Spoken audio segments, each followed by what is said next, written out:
Bonsoir tout le monde. Au nom des Jésuites du Canada, je suis heureux de vous accueillir à notre conférence intitulée La synodalité, ça mange quoi en hiver? Merci d'être des nôtres ce soir. Avant de commencer, voici quelques directives pour ceux et celles qui préfèrent suivre la conférence en français. Alors, pour choisir la langue de votre préférence, si vous êtes sur un ordinateur, dans les commandes de votre réunion ou webinaire, cliquez sur le bouton Interprétation et après cliquez sur la langue que vous souhaitez entendre. Si vous êtes sur un appareil mobile, dans le contrôle de votre réunion, appuyez sur le bouton avec les trois petits points au plus et après appuyez sur le bouton Interprétation de la langue, l'option Interprétation de la langue. Finalement, appuyez sur la langue que vous souhaitez entendre. C'est important de se souvenir que l'interprétation linguistique n'est pas disponible lorsque vous accédez à Zoom sur un navigateur web. Commençons par reconnaître les peuples autochtones de tous les territoires où nous nous trouvons. Alors que nous nous réunissons aujourd'hui sur une plateforme virtuelle, prenons un moment pour reconnaître l'importance des terres que nous appelons chacune notre chez nous. Nous le faisons pour réaffirmer notre engagement et notre responsabilité dans l'amélioration des relations entre les nations et dans l'amélioration de notre propre compréhension des peuples autochtones locaux et de leur culture. D'un océan à l'autre, nous reconnaissons les territoires ancestraux et non cédés de tous les Inuits, Métis et membres des Premières Nations qui vivent sur ces terres. Nous reconnaissons les torts et les erreurs du passé, nous nous engageons, chacune, chacun à notre manière, à aller de l'avant dans un esprit de réconciliation et de collaboration.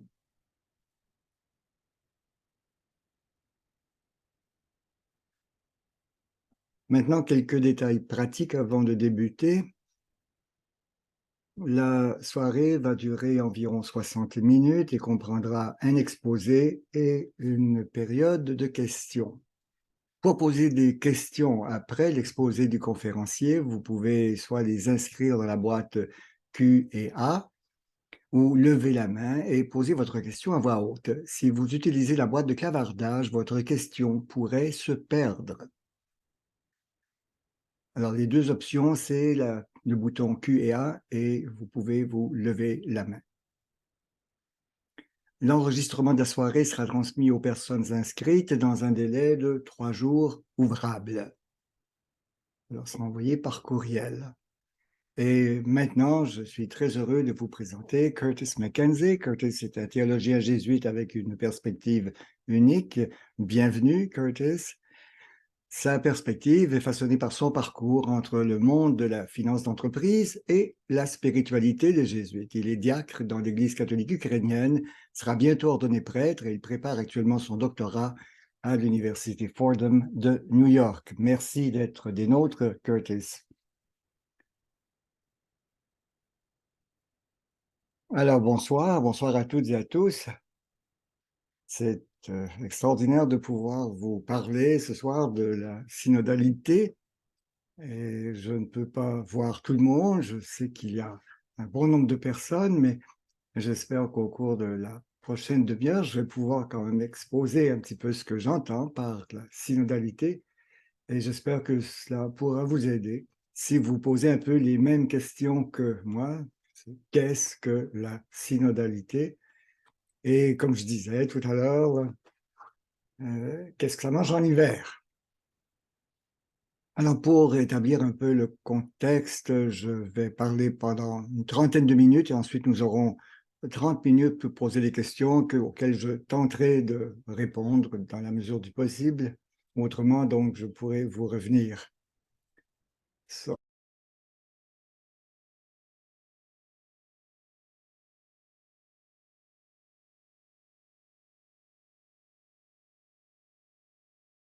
Ceci dit, commençons. Je voudrais d'abord dire qu'il ne s'agit pas d'un cours de 2 semestres sur la synodalité. Donc, il y a beaucoup à considérer à propos de la synodalité. Alors, les débuts d'abord, à quoi cela ressemblait dans les 8 premiers siècles de l'Église, lorsqu'il y avait donc une Église écuménique, ce qui est arrivé après le schisme, la division. Alors, ce qu'on appelle l'orthodoxie grecque et l'orthodoxie slave, ce qui est arrivé ensuite à Vatican II, et maintenant ce que le pape espère faire aujourd'hui avec la synodalité. Alors, toutes ces choses sont très importantes, mais aujourd'hui, je voudrais me concentrer sur une seule dimension de la synodalité, quelque chose dont, d'après la recherche que je fais là-dessus depuis un certain temps, quelque chose donc qui est comme la nécessité sous-jacente. Et bon, c'est un peu drôle, mais j'ai trouvé que Alan Alda, oui, Alan Alda, disait à peu près la même chose il y a 4 ou 5 ans à propos de la communication. Alors, pour ceux et celles qui ne sont pas nécessairement des fans de MASH, Alan Alda est un acteur qui est devenu très célèbre dans cette émission, donc produite dans les années 70, qui portait sur la guerre de Corée. Mais Alan Alda donc, a grandi dans le Bronx, donc à quelques rues de Fordham, et il a étudié à Fordham. Il a donc pris son diplôme chez les Jésuites. Bien sûr, même chose, donc Denzel Washington est aussi donc un acteur connu, mais qui a fait ses études à Fordham chez les Jésuites. Et je pense que c'est peut-être ça qui l'a aidé donc à mieux saisir la difficulté de la communication et les conditions qui permettent la communication. Alors partons d'abord de cette question, pourquoi la synodalité? Et pour répondre à cette question, j'emprunte une histoire d'un livre de Mark Carney qui s'appelle Values.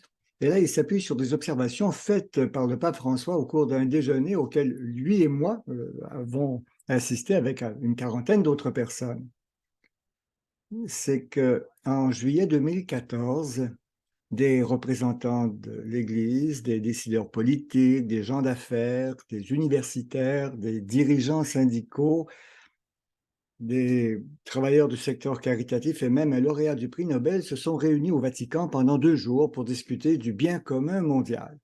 Alors, l'orateur principal à l'heure du déjeuner était le pape François, et dans son discours, ce qu'il nous a dit, c'est que le réductionnisme anthropologique est ce qui arrive à l'homme, c'est-à-dire à chacun d'entre nous, et c'est comme lorsque le vin devient de la grappa.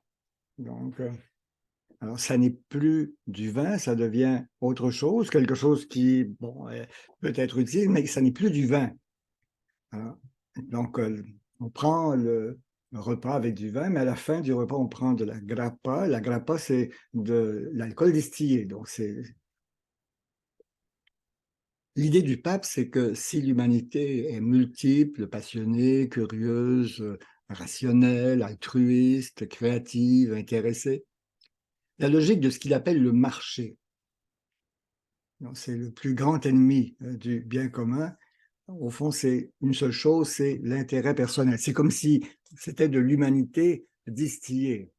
Alors, le défi que le pape nous a lancé à nous qui étions ses auditeurs, c'était de retransformer la grappa en vin, autrement dit, de retransformer le marché en humanité. Il s'agissait ni plus ni moins que d'une façon de contrôler, de changer la réalité. Alors, d'après moi, donc, si on veut voir ce que le pape François propose, c'est de redynamiser, de relancer la synodalité. Et ça signifie de retransformer l'Église de grappa en vin. Donc, d'échapper donc à l'anthropocentrisme et au vice du cléricalisme pour accéder à la synodalité. C'est donc dire que François, comme pape,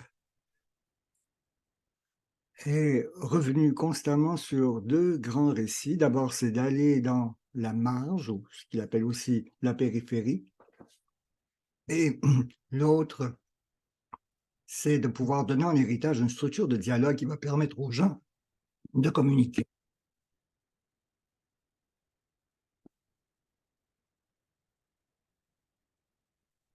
En quelques mots, la synodalité, c'est comme le dialogue. Si vous voulez un synonyme de la synodalité, c'est le dialogue, ou vous pourriez aussi dire communication.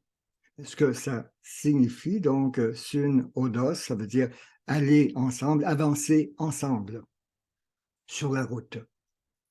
Alors, ça n'est pas la même chose que de faire une retraite silencieuse, non. C'est vraiment se rencontrer pour entrer en dialogue et communiquer. Alors, communiquer les idées est sans doute un des grands défis du processus synodal, ce qu'il veut faire pour l'Église. Il s'agit de créer un espace pour que la clarté puisse émerger dans un paysage confus ou embrouillé. Alors, Arnalda dit que les gens meurent parce que nous n'arrivons pas à communiquer d'une manière qui nous permet de nous comprendre les uns les autres. Et dans le cas de la synodalité, euh, bon, rien n'est plus important que la communication indispensable pour démêler une idée religieuse compliquée. En particulier, donc, pour les gens qui cherchent des définitions claires pour expliquer, au fond, ce que l'Église appelle son kérigme, au fond, ce qui est le message de l'Évangile, ce qu'il nous demande de méditer, de contempler et de vivre. En ce sens, la synodalité n'est pas seulement un nouveau langage, c'est pas simplement un mot à la mode. Non, c'est quelque chose qui nous fait espérer de résoudre le désengagement. Le désengagement, ça signifie être séparé de la personne dont nous espérons qu'elle nous comprenne. Et c'est certainement l'une des choses les plus difficiles que nous puissions demander à l'Église, c'est que les gens donc acceptent de rester dans l'Église pour comprendre des concepts qui ne sont pas simples, des concepts, des idées complexes. Autrement dit, il est important de comprendre pourquoi les gens pourraient se déconnecter, se débrancher, ou en termes de congrégation, pourquoi ils quittent l'Église. En termes commerciaux, c'est comme regarder les clients et les employés se diriger vers la porte jusqu'à ce qu'il ne reste plus que les cadres ou les membres de la direction. Alors, dans l'Église, ces personnes peuvent être des clercs, des prêtres, des religieux ou même des laïcs. Toutes ces personnes, au fond, qui font le sacerdoce royal commun à tout le peuple de Dieu. Enfin, pour toutes ces personnes-là, c'est comment faire en sorte qu'ils restent. Alors, comme le dit Alda dans son livre, nous avons tendance à passer à côté de l'ingrédient fondamental de la communication qui est l'empathie. Or, pour Alda, l'empathie consiste à apprendre à reconnaître ce que l'autre personne pense et ressent. Alors, c'est plus que la simple capacité d'écouter, c'est de savoir comment réagir de manière à s'ouvrir à l'autre. C'est comme de nous mettre à l'écoute et de nous engager avec l'autre dans une danse d'idées qui peut nous mener dans des directions inconnues. En termes très simples, l'empathie, c'est comme la clé fondamentale de la synodalité, et c'est ce qui nous permet vraiment d'aller de l'avant ensemble. Et c'est ce sur quoi donc le pape François revient constamment, cet espoir donc d'être ensemble. Il ne cesse d'inviter les négociateurs de l'Église à cheminer ensemble, à changer ensemble. Alors, en Amérique du Nord, en Europe de l'Ouest aussi, ces aspects de changement ou ces discussions sur le changement, sur la façon d'avancer ensemble, portent peut-être sur trois grands sujets dont on parle depuis plusieurs années. D'abord, c'est comment élargir le rôle, la place des femmes dans l'Église. Ensuite, il y a l'importance de réviser le sacerdoce et l'épiscopat historique. Et je pense que pour beaucoup aussi, il s'agit de clarifier la situation des personnes qui s'identifient comme LGBTQIA. Alors, une autre façon de dire cela, c'est que la participation ou l'inclusion sont probablement la ligne de faille la plus importante actuellement dans l'Église. Ce sont les choses qui risquent de diviser les gens alors que nous allons avancer sur la voie de la synodalité. En fait, on ne peut pas vraiment espérer vraiment changer les choses si nous n'avançons pas ensemble, donc dans le synodos, ensemble sur la route. Mais je dois d'abord dire que la synodalité n'est pas de la doctrine. Ce que la synodalité espère aborder, c'est la pathologie de la maladie de la communication. On pourrait dire aussi, c'est que nous avons généralement l'impression que nous en savons plus que l'autre. Alors, un analyste jungien qui s'appelle James Hollis disait Toutes les générations sont séduites par l'anthropocentrisme. Nous avons tous tendance à défendre notre vision du monde comme étant supérieure à celle des autres. Notre réalité contemporaine se caractérise au moins en partie par le fait que nous vivons dans une culture qui s'est débarrassée des cartes routières mythiques, ces cartes qui nous aidaient autrefois à nous situer dans un contexte plus large. D'après Hollis, faute de ces visions tribales des dieux et de leur réseau spirituel, les individus aujourd'hui sont laissés à eux-mêmes et ils errent à la dérive, souvent sans guide, sans modèle, sans aide au fil des différentes étapes de la vie. Fin de la citation. La synodalité espère remédier à cela, du moins d'une certaine manière, et dans l'Église catholique. Au fond, il s'agit de l'idée de base de ce que le pape appelle l'écoute synodale. Savoir que nous devrions prêter davantage attention à ce que disent les autres plutôt qu'à nos propres idées. Si nous ne nous intéressons qu'à nos propres hypothèses, bon, on pratique ce que le pape appelle une écoute déconnectée pour continuer de... En fait, nous pouvons bien nous dire que nous sommes en relation, mais en fait, nous nous penchons peut-être sur l'autre, mais en fait, nous attendons qu'il ait terminé pour pouvoir dire ce que nous voulons dire. En d'autres termes, ce serait une erreur de penser que la synodalité est la cerise que le pape espère mettre sur le gâteau. Non, non, pour le pape, ce n'est pas la cerise sur le gâteau, c'est le gâteau. C'est ce qu'il faut réaliser, c'est l'essentiel. Cette compréhension dialogique est l'idée de base de la synodalité. Comme Alda le dit, donc, quand il réfléchissait donc sur la pratique de l'impro, il disait, il s'agit d'être tellement conscient de l'autre personne que même si vous lui tournez le dos, vous l'observez. Alors, ce type de relation consiste à laisser tout s'infiltrer en vous, de telle sorte que cela ait un effet sur la façon dont vous réagissez à l'autre personne. Alors, je pense qu'une bonne question, c'est de se demander dans quelle mesure est-ce que c'est quelque chose euh, qui est vrai ou est-ce que c'est simplement faire semblant? Écoutez, le synode et la synodalité ne sont pas des idées nouvelles, ça existe depuis presque 2000 ans. Ça n'est rien de vraiment nouveau. Et si le point de départ est un simple discours, c'est simplement de parler, on peut se demander si quelque chose va vraiment changer. Est-ce que quelque chose va se passer? Alors moi, je pense que la synodalité porte sur la vie réelle, pas seulement sur un faux semblant. Et encore une fois, Arda a une façon amusante de dire ça, mais je pense qu'il a raison. Il dit, il y a une différence entre planifier notre manière de nous comporter, et ça c'est jouer, ou la comédie, ou c'est acter, et trouver notre relation dans le regard de l'autre. Et ça c'est vivre. Au fond, la synodalité consiste à se répondre les uns aux autres, hein, entrer en interaction réelle avec quelqu'un d'autre. En fait, la synodalité sous-entend que nous sommes prêts à être changés par l'autre. Alba dit, si j'écoute vraiment, donc ouvertement, d'une façon franche et innocente, il y a une chance, et c'est peut-être la seule chance, qu'un vrai dialogue et une vraie communication s'établissent entre nous. Et lorsque cela se produit, alors les cercles d'écoute cessent d'être des simples entretiens et se transforment en véritables conversations. Alors, ce sont des lieux où nous pouvons entrer armés uniquement de notre curiosité, de notre ignorance naturelle. Et cela, ça déclenche un type d'écoute qui devient contagieux. La curiosité authentique nous pousse à vouloir comprendre l'autre personne. Ça comprend son travail, sa vie, ses convictions, ses soucis. Et cela nous éloigne des dangers de la formalité, du langage tout fait, du jargon qui nous empêche d'entrer en relation avec l'autre. En d'autres termes, si nous arrêtons le jargon critique qui brise les liens humains presque immédiatement, nous nous rapprochons et de beaucoup de la synodalité.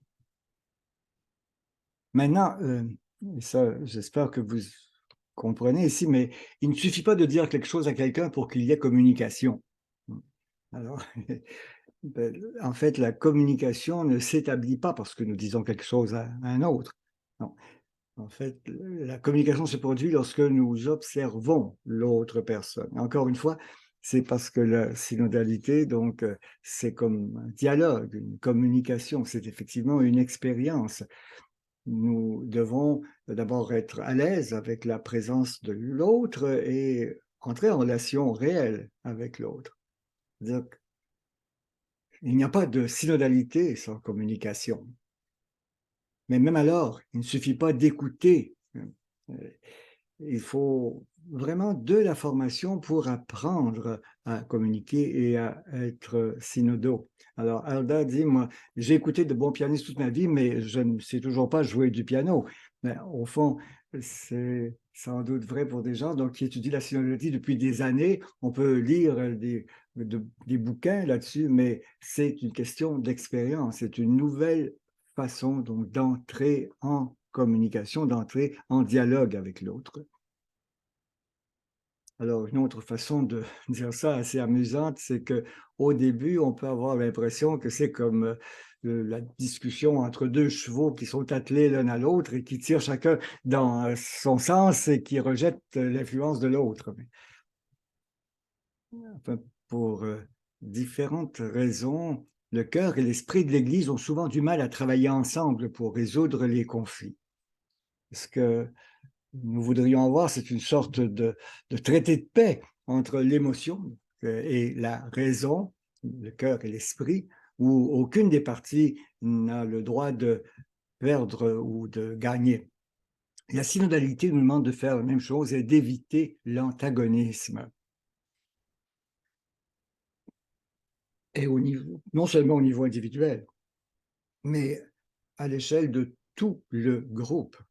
Ce qui veut dire que nous devons accepter d'être impliqués dans une sorte de collaboration qui est un peu chaotique. Hein. Comme l'écrit Alda, nous devons être ouverts à la possibilité que l'expérience aboutisse à la conclusion qu'aucun des deux camps n'a raison. Pourrions découvrir un autre mécanisme auquel personne n'a encore pensé. En fait, il y a quelques années, quand je travaillais à Rome, il y avait un prêtre qui m'a donné d'excellents conseils, qui m'a dit, alors, tes bonnes intentions et mes bonnes intentions, bien, pourrait aboutir à une troisième bonne intention. En fait, et au fond, ce que vous apportez comme idée, ce que moi j'apporte comme idée pourrait nous apporter, nous conduire à quelque chose de neuf et qui n'est l'idée ni de l'un ni de l'autre. C'est dire au fond que la synodalité ouvre la possibilité d'une troisième voie. Et, mais ça n'est vrai que si nous voyons dans la synodalité un dialogue. Et à ce moment-là, il est à la fois un moyen et une fin. C'est le moyen de tout dialogue dans l'Église qui doit partir du Dieu trinitaire et du rôle salvateur de Jésus-Christ. C'est ce que nous louons, ce que nous révérons et ce que nous servons en demandant à Dieu de sauver nos âmes. En tant que telle, la synodalité est un moyen de parvenir à une fin provisoire et elle devra évoluer de temps à autre. Parfois, nous serons satisfaits de cette évolution, parfois, non.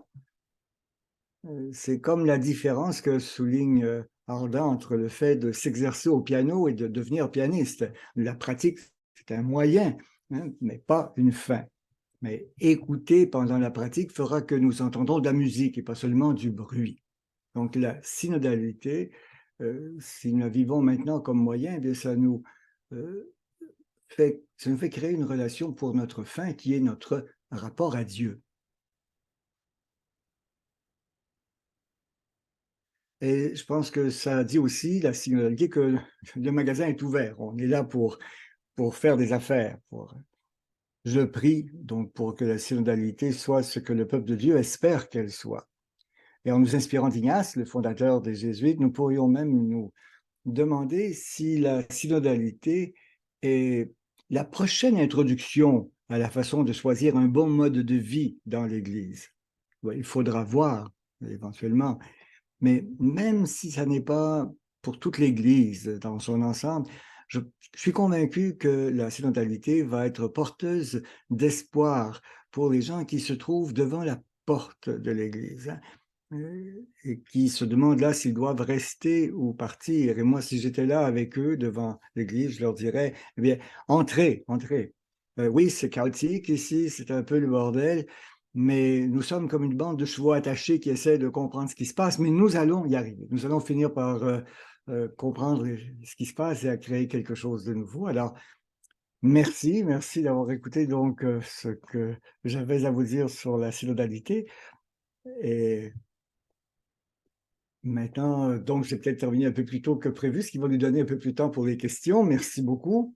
Et je redonne maintenant la parole à José. Alors, merci Curtis pour cette présentation qui est éclairante et qui éclaire ce que nous essayons de faire comme Église. Alors, nous avons maintenant du temps pour des questions. Si vous ne les avez pas inscrites, vous savez que vous pouvez les entrer sous le bouton Q et A au bas de votre écran, ou vous pouvez aussi lever la main si vous voulez poser votre question à voix haute. Et nous allons essayer d'y répondre jusqu'à la fin de notre session. Nous avons déjà quelques questions que nous pouvons poser. Alors, avec le prochain synode sur la synodalité qui soulève toutes sortes de discussions, qu'est-ce que vous dites la possibilité de faire évoluer donc les points de vue doctrinaux, alors comme bon, la question de l'ordination des femmes, par exemple, et d'autres questions. Alors, je ne suis pas en mesure de dire exactement donc ce qui va sortir du synode, mais je dirais que la façon d'y répondre, c'est peut-être de faire une distinction entre la synodalité et la doctrine, et de la façon suivante.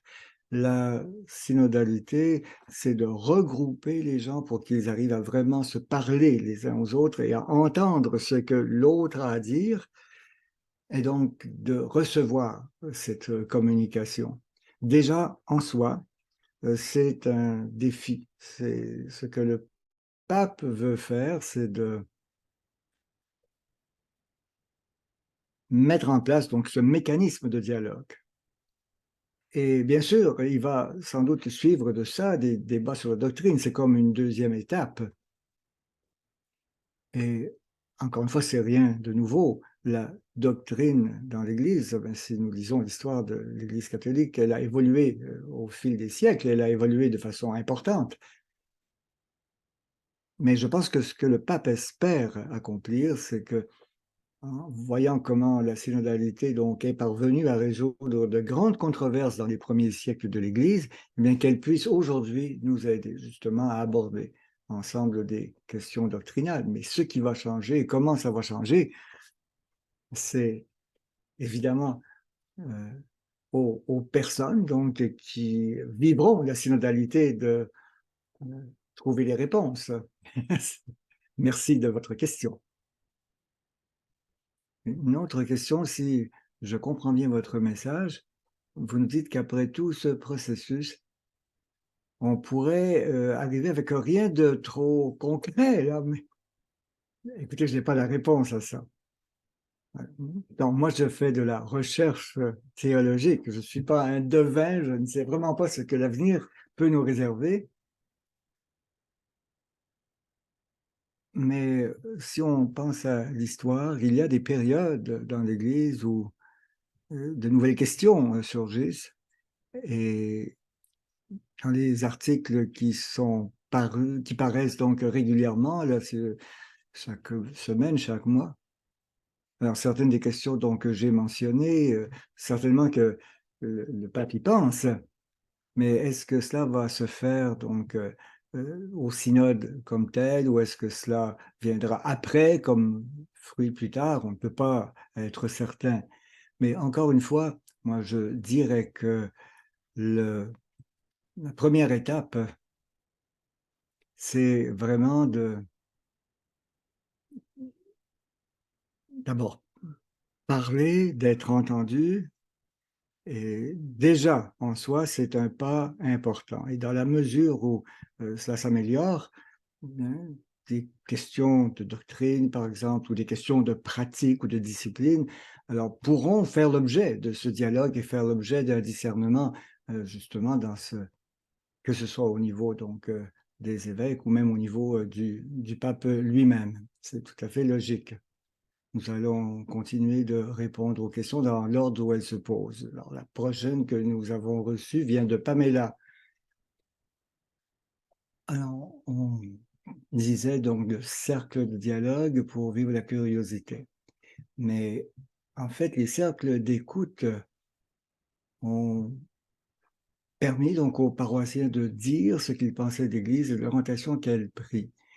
Alors, à quel moment est-ce qu'on passe donc d'un cercle d'écoute à, et là j'essaie de bien comprendre, alors est-ce qu'on ne craint pas que les gens vont commencer à se juger ou à rejeter les autres points de vue? Ou est-ce qu'il faut de bons animateurs? Dans ma vie d'entreprise, une des choses où on réunit les gens pour parler de ce que Pamela disait, une perspective importante apparaît. Et dans cette perspective importante, c'est ratifié par le phénomène qui s'appelle pensée de groupe, c'est-à-dire que les gens commencent à être d'accord avec d'autres plutôt que d'être interpellés. La synodalité veut faire, et c'est très important, c'est de donner une voix égale. Et dans ce sens-là, même si quelqu'un a une interprétation très claire, selon elle, de, de quelque chose qui est là, ou comment il voudrait changer quelque chose, le poids de cette voix-là n'est pas plus forte que la voix de quelqu'un d'autre. Et donc, je pense que Pamela a raison. Vous voulez avoir des gens qui sont là, qui peuvent aider à animer cette conversation. Et ça revient à ce que, quand je peux parler de bonne communication, et il faut apprendre comment il doit être bon communicateur, communicatrice. Et ça, c'est très important. C'est une pratique pour nous pour utiliser l'ontologie. On peut étudier la natation tant qu'on veut, mais à un moment donné, il faut rentrer dans l'eau et reconnaître que ça prend du temps pour devenir un nageur compétent. C'est la même chose avec la synodalité. Pour que toute l'Église que s'engage dans l'eau, pas juste les évêques, les prêtres, les gens des communautés religieuses. Surtout, il faut que les gens qui viennent à la messe le dimanche, les mères, les pères, les grands-pères, les grands-mères, tout le monde qui marche dans la vie, ils font partie de cette conversation.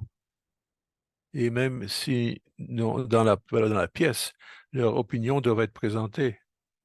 Et le risque, des fois, c'est qu'on ne donne pas la chance à tout le monde. Et la synodalité, pour moi, dans son progrès, va clarifier la nécessité d'avoir des voix égales. Merci pour la question.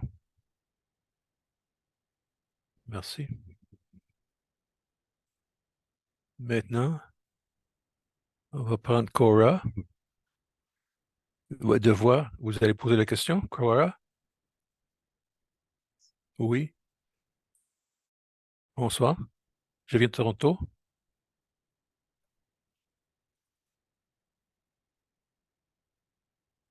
J'aime l'ordre dans cette conversation. Est-ce qu'il y a des sujets à discuter? Par exemple, la gestion de la paroisse par le pasteur ou l'engagement des LGBT et la participation liturgique des laïcs. Est-ce qu'il y a d'ordre dans les différents thèmes qu'il faut aborder pour aider la discussion? Parce qu'une conversation peut aller dans tous les sens. Oui, d'abord, merci Cora pour la question.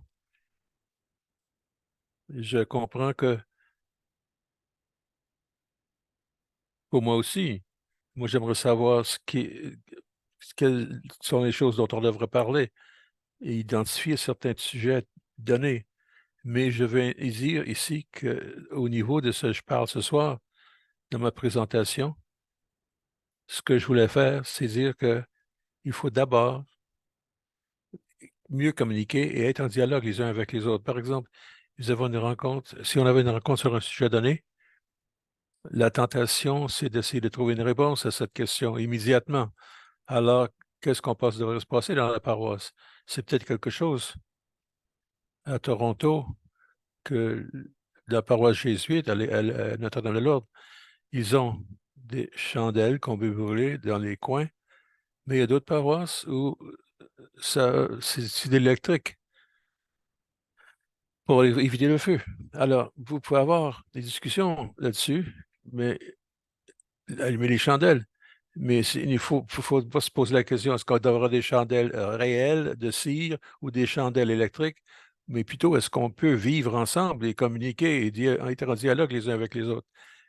Et c'est mieux d'avoir une bonne communication entre nous dans une paroisse. Et il y a beaucoup d'exemples de synodalité locale, de choses qui se passent dans notre environnement, et même des synodes régionaux qui se produisent à différentes conférences.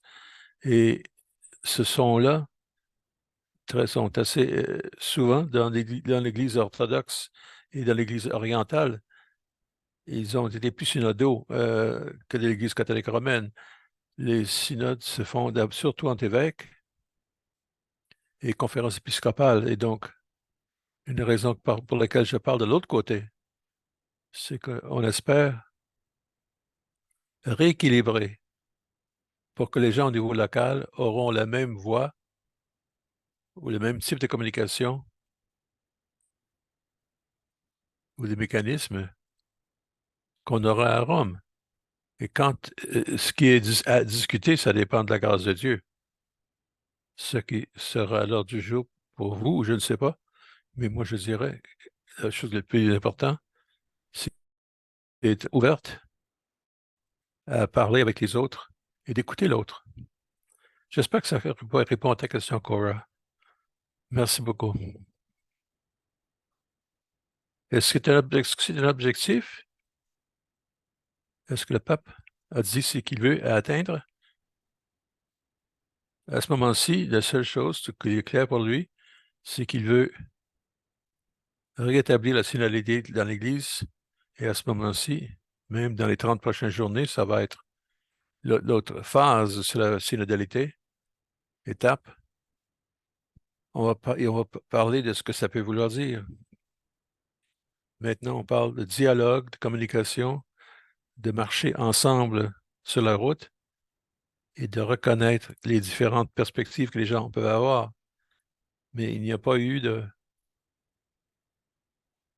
document qui est sorti à date qui dit plus clairement, voici les points que nous allons regarder ou examiner, ou ce qui va se passer à Rome dans les journées qui s'en viennent. Merci, Cora. Question, c'est du bouton question-réponse.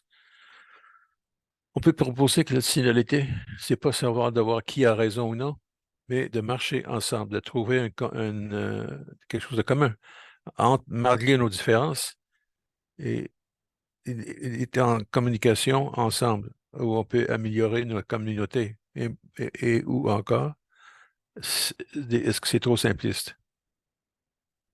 Non, c'est pas trop simpliste, c'est pas illusoire. J'étais dans une communauté jésuite.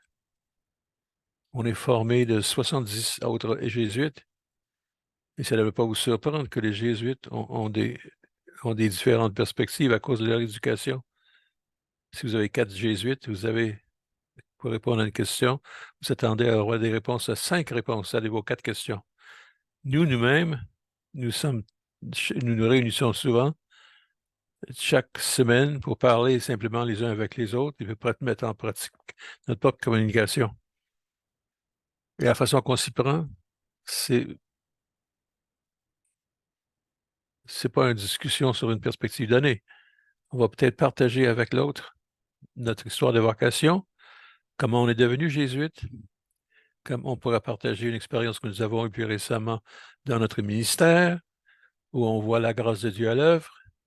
On va peut-être parler des places où nous avons vu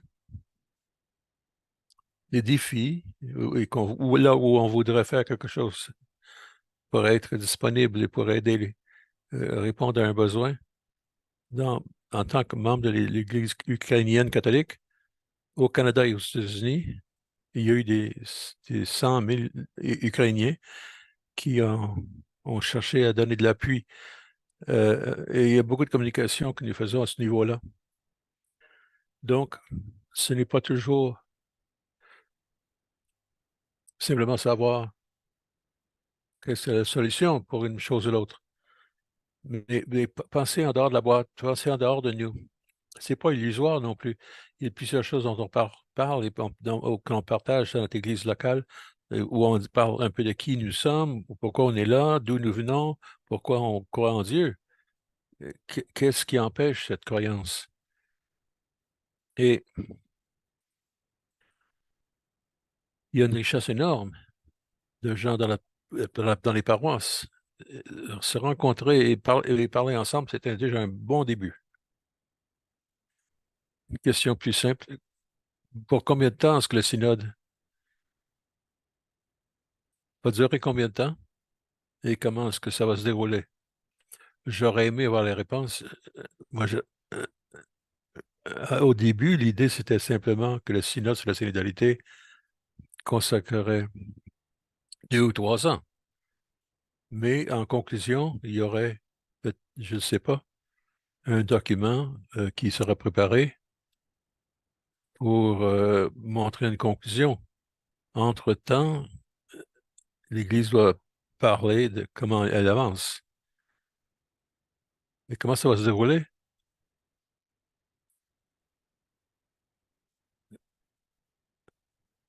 Il y a des éléments en considération. Différentes personnes ont été fait partie de ces conversations. Aux États-Unis, par exemple, il y a plusieurs paroisses et les diocèses qui ont participé dans une conversation initiale et qui ont aidé la conférence des évêques. Ça s'est rendu à Rome.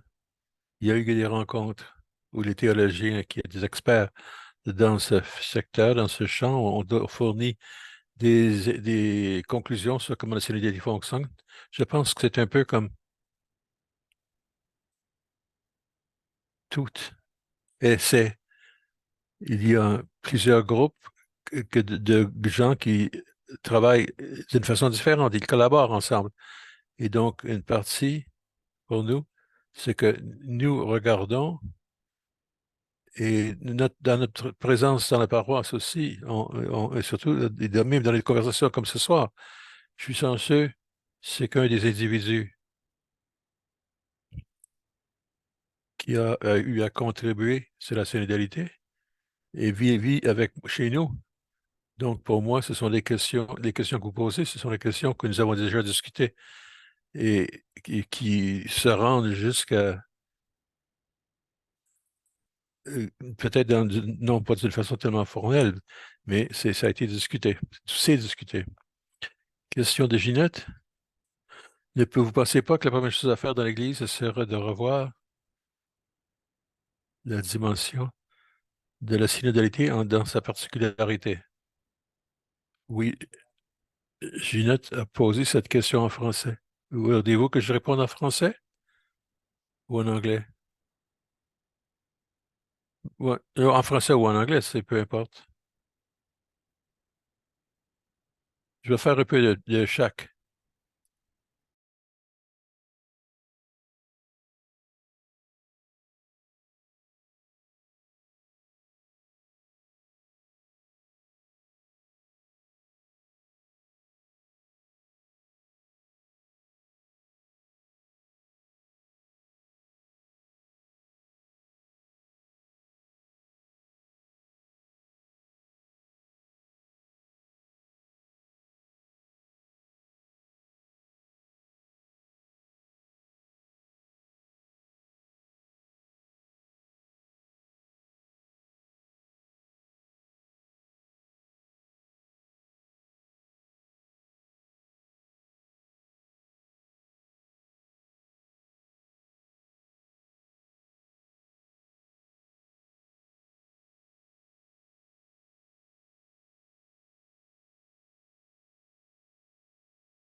Pour répéter un peu ce que j'ai dit en anglais, de la formation, la synodalité est absolument critique et ça va se faire. Le défi à court terme, c'est que jusqu'à ce que si la synodalité se termine, ça va être difficile de savoir exactement tout ce que tout ce que ça concerne, tout ce que montre le document. Ça va prendre peut-être une publication, une série de publications qui expliqueront la formation requise. Alors, si je regarde, il y a quelques années, il y avait une encyclique qui s'appelait Laudato Si sur l'environnement. Et ce qui en est sorti, et ça existe toujours, c'est une organisation, une partie de l'Église, qui publie des choses régulièrement sur la formation, des vidéos, des PowerPoint, des discussions concernant l'écologie et l'environnement. Je pense que ce document est sorti il y a 9 ans déjà. Donc, je pense que la synodalité, la même chose va arriver. C'est une question de temps, mais l'Église va travailler là-dessus et ça va informer comment on peut préparer les paroisses et surtout les prêtres et les religieux et les religieuses et les assistants pastoraux qui travaillent dans les paroisses. Merci pour cette question. J'espère que le français était acceptable. Oui, c'est très bon.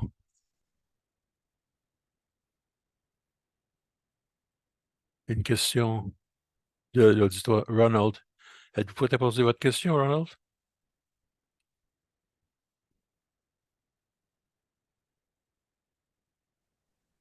Vous m'entendez?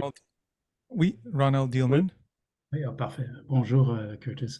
Bonjour.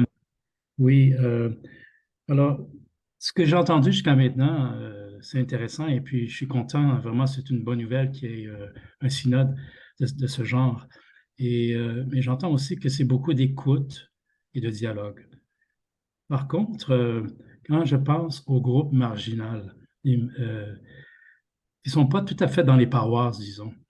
Je me demande jusqu'à quel point ils peuvent espérer de dépasser l'écoute et le dialogue, mais espérer qu'il y a de l'action peut-être ou quelque chose comme ça. Et ouais, en fait, c'est ma préoccupation. Oui, c'est une bonne question.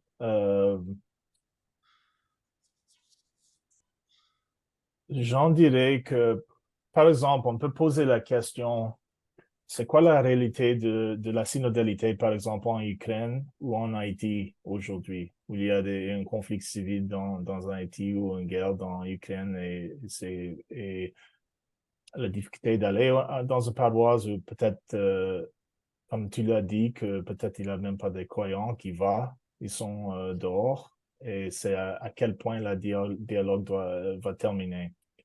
La réponse, premièrement, c'est que le dialogue ne peut pas terminer. Ça, c'est le point principal de la synodalité, que le dialogue continue toujours. Bon, par exemple, dans le 3e siècle et le 5e siècle, une des grands défis, une des grandes préoccupations de la population chrétienne dans ce temps, c'était est-ce que le Christ est homme ou Dieu, ou homme et Dieu, ou une version de Dieu, ou c'est une présentation de Dieu. Alors, c'était, pour nous aujourd'hui, ça écoute comme rien, mais dans ce temps-là, c'était plus ou moins la préoccupation du monde méditerranéen. Et même après qu'il y avait une réponse assez claire, pendant le 3e siècle, ça continuait pour une autre 200 années. Donc, c'est-à-dire que pour nous autres, même si demain, le pape nous dit, voilà, ça c'est la point de vue, mais la théologie se continue parce que on est de la perspective que Dieu est vivant. C'est pas une foi de Dieu qui est mort. Si un Dieu qui est mort, la doctrine, c'est facile. On peut discerner qu'est-ce qui est vrai, qu'est-ce qui est faux. Mais à cause qu'on est vivant, ça change toujours. Quelque chose s'avance. Je ne suis pas sûr si ça c'est assez bien répondu à votre question. I could repeat a little bit of it in English if you thought important. Je peux le répéter en anglais si c'est nécessaire. Oui. Oh, non, non. Ah, Allez. j'aime bien l'idée que ça continue, en fait, parce que c'est comme si on ouvre une porte. Et à ce moment-là, une fois que la porte est ouverte, ça va continuer à discuter, ça va continuer à- à gérer les idées, parce que c'est l'esprit travaille dans ce contexte-là. En tout cas, je pense que c'est une réponse qui me rejoint, en tout cas. Oui, oui, et c'est ça qui est important. Peut-être pour nous autres ici, c'est une question de participation ou autorité. Mais comme j'ai dit, en Haïti, c'est une question de comment est-ce que l'Église peut aider dans ce moment d'une crise civile.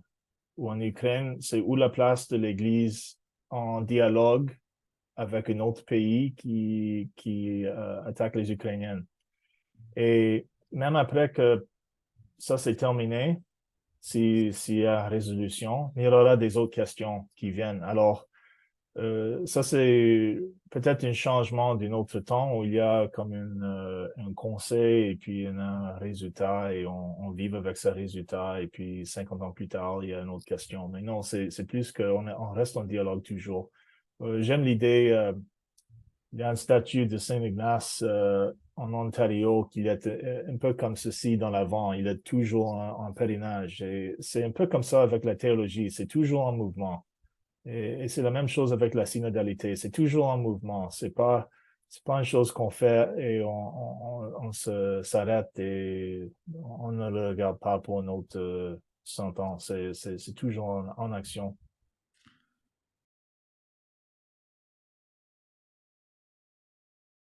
Merci, c'est très utile. Je vais essayer de mon mieux pour lire cette question tout fort parce que c'est peut-être pas clair. C'est dans la même ligne. Vous avez dit que la communication n'a pas lieu parce que nous disons quelque chose à quelqu'un. Mais en ce qui concerne la communauté LGBTQ, dans des situations, peut-être la majorité des situations, toute communication est encore comme aimer le pécheur, mais haïr le péché. Alors, nous, de cette communauté, on se sent toujours exclus dans ce synode. Qu'est-ce que vous pouvez faire pour augmenter le dialogue et garder ces gens-là dans le dialogue? Réponse, c'est pas juste une question fantastique, c'est une question malheureuse. Le fait, dans la synodalité, personne n'est exclu. Le pape François parle à deux façons, aller aux marges et aller aux périphéries. Je vais vous parler un peu de la différence entre les marges et les périphéries. Ensuite, je vais répondre à votre question, parce que ça va être tout utile. Quand le pape dit aller aux marges, dans les marges, il parle aux questions qui sont marginalisées, marges et marginalisées. Et les LGBTQ tombent dans cette catégorie très malheureusement. C'est comme d'autres catégories aussi. Mais quand il dit aller aux périphéries, ce qu'il veut dire, c'est aller aux limites des présupposés que nous avons. Dans mon cas, moi, j'ai perspective concernant le monde. Et certains cas, c'est bien défini. Le soleil se lève dans l'est et se couche dans l'ouest. Mais d'autres, il y a des décisions personnelles. Et il dit, rendez-vous dans la périphérie. C'est dans ce lieu où j'ai des conclusions et posez-vous la question, pourquoi est-ce que je suis là? Et le pape dit, vous pouvez commencer cet exercice ce soir ou demain matin, mais pour que les choses se produisent, il va falloir que ce soit complet. Et c'est l'examen de conscience chez les jésuites.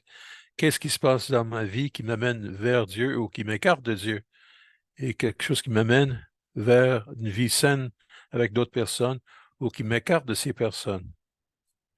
Donc, ce que le pape dirait, que pour répondre à votre question, c'est une partie des défis qui nous est posé aussi dans la synodalité, c'est d'aller pas LGBTQ, LGBTQ et séparer, je veux dire, c'est nous et eux, mais plutôt que d'aller en périphérie et se poser la question pourquoi est-ce que c'est, ou de plus positif, qu'est-ce que ça prend pour que nous puissions être en communication, en dialogue, non comme différents, mais comme ce peuple uni.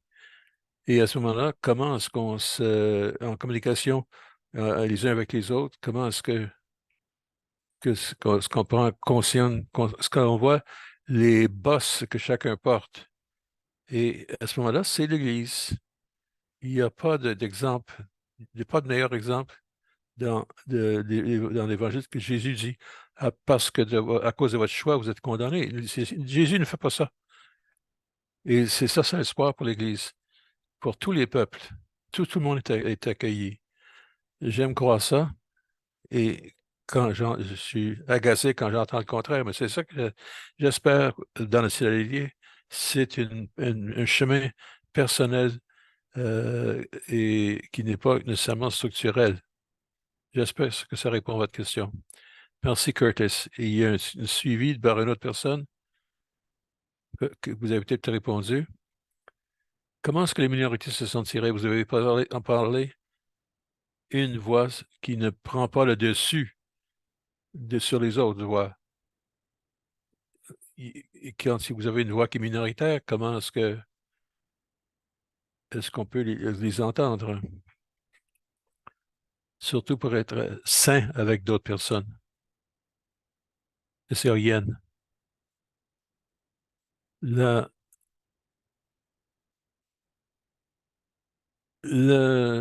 carence dans une organisation mondiale à l'extérieur des Nations Unies, l'Église, dans l'Église, nous avons une diversité parce que nous sommes partout géographiquement à travers le monde. Et je comprends que dans le contexte local, ça peut changer beaucoup aussi. C'est peut-être plus interpellant de présenter des perspectives qui sont peut-être minoritaires ou si on vient d'un groupe qui a été marginalisé. C'est difficile de pouvoir s'exprimer. Mais je pense que l'antidote, si vous voulez, une chose qui aide à faire en sorte que ça ne devienne pas un mal qui affecte tout, c'est le fait que l'Église est mondiale. Dans les rencontres qu'on a à Rome et ailleurs sur ce sujet, il y a de la participation de tout le monde, de tellement de pays. Et regardez, le pape nomme des nouveaux évêques, surtout les cardinaux. C'est déjà des places où des évêques, ils viennent nommer des cardinaux dans des places où il n'y a jamais eu de cardinaux. C'est une voix qui arrive par des pays sous-représentés et c'est peut-être plus fort maintenant que jamais, depuis plusieurs siècles. Et donc, je pense que faut constamment aller dans cette direction-là. Dans mon propre cas, dans ma formation jésuite, nous n'avons pas un concept d'oublier les pauvres. Non, nous vivons avec les pauvres. Et on choisit un vœu intentionnellement pour qu'on devienne une communauté qui pourrait elle-même être marginalisée plutôt que d'être séparée des pauvres. Je pense que quand nous vivons ensemble, on travaille ensemble, on parle ensemble, on communique, on dialogue, et à ce moment-là, nous avons cette idée de Rhodos, on est sur la même route et nous marchons ensemble. Il y a peut-être un élément aussi de compassion qui existe dans ce dialogue, même si je peux me sentir comme vous et sentir une énergie que vous avez, même sans être, même si vous êtes exclu et moins représenté. L'empathie est très importante là-dedans, bien sûr. Je veux insister sur le fait que je peux parler dans mon cas à moi. J'ai vécu en Haïti avec les jésuites locaux là. Pas avec les Canadiens ou les Américains jésuites, mais dans les parties les plus pauvres, pour des mois, où il n'y a pas d'électricité, il y a toutes sortes de choses difficiles. Et honnêtement, c'était un des meilleurs moments de ma vie les gens étaient remarquables. Ils étaient vraiment remarquables. Et j'ai vu en Ukraine, et ça aussi, un environnement très difficile, et les gens ont été interpellés par le manque de nourriture, la santé, l'électricité, et pourtant, ils sont en Europe. Ils ont accès à la technologie, mais ce n'est pas toujours disponible.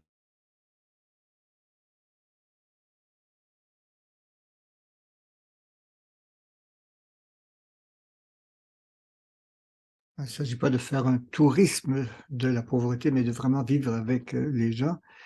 Et en fait, on ne pense à ce moment-là qu'aux autres, hein. Et c'est sûrement un défi pour nous.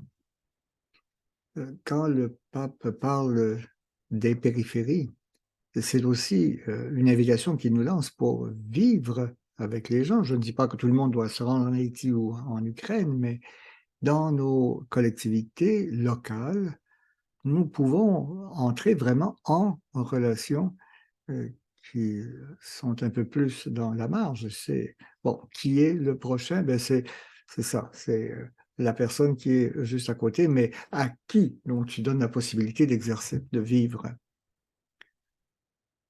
Et je pense que ça dépasse même l'empathie.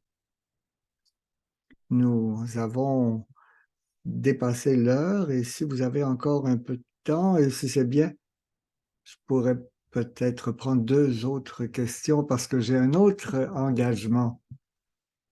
Alors, mais effectivement, donc ça a été. Mais je peux prendre, oui, au moins 2 autres questions. Alors, il y a des personnes qui ont posé, qui ont levé la main, Pauline. Donc, si vous voulez bien allumer votre micro et poser votre question. Pauline, la parole est à vous.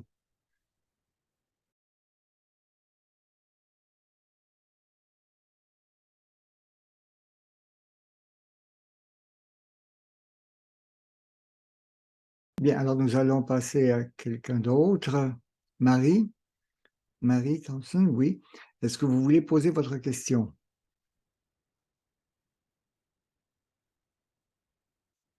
Alors, votre micro n'est pas allumé, là, si vous voulez bien allumer votre micro, Marie.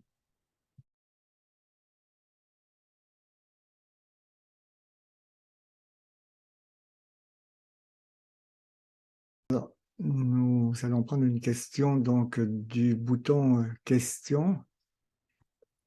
La diversité dont vous parlez va peut-être créer une mosaïque inattendue, qui va répondre à la réalité d'aujourd'hui, même s'il faudra sans doute un certain temps, même beaucoup de temps. Oui, je pense qu'il est clair que... Oh, pardon, je vais dire ça autrement. Donc, dans ces discussions sur la synodalité, pas seulement celles qui ont lieu à Rome, mais dans les conférences locales, dans les paroisses, dans les assemblées locales, ou même une soirée comme ce soir, cela commence déjà à donner de la couleur à cette mosaïque. En fait, il y a une image de la vie que Dieu a déjà commencé à dessiner et la synodalité y ajoute de la couleur et va préciser ce que nous pouvons espérer voir prendre forme. Mais encore une fois, cette mosaïque est un processus continu. Ce n'est pas quelque chose que nous allons terminer une bonne fois et ce sera fait. Non, il y aura des étapes en route qui vont nous aider, mais cela va continuer. Alors, merci, Curtis. Je pense que cela, c'était la dernière question pour ce soir. Merci pour cette présentation extrêmement éclairante. Merci aussi pour la période de questions. Merci d'avoir pris le temps d'être des nôtres. Merci à nos 2 interprètes, Michel et Albert. Et Curtis, si vous avez peut-être un mot de conclusion avant que nous ne terminions. Bien, peut-être deux choses. D'abord, je veux vous remercier d'avoir pris le temps d'être des nôtres ce soir. Merci aussi de votre intérêt pour la synodalité et de ce que cela peut signifier pour l'Église du prochain millénaire. Comment cela peut nous aider vraiment à communiquer, à être en vrai dialogue entre nous. Et je pense que ce genre de rencontres sont extrêmement positives. Merci d'y avoir participé. Je vous offre tous mes vœux dans votre propre cheminement dans la synodalité. Et avant de conclure, je veux vous rappeler à toutes et à tous que l'enregistrement de cette session vous sera envoyé d'ici 72 heures. Nous espérons aussi que vous pourrez participer à nos prochaines sessions. Vous pourrez les trouver en suivant le lien, donc à jésuite.ca. Vous avez les prochaines soirées et nous allons aussi vous les envoyer dans un courriel de suivi avec l'enregistrement pour vous informer de ce qui s'en vient. Et n'oubliez pas de répondre au petit sondage qui va apparaître à votre écran dès la fin de la session. Et Zoom va aussi vous envoyer donc un courriel à ce sujet dans quelques minutes. Alors merci Curtis, merci tout le monde.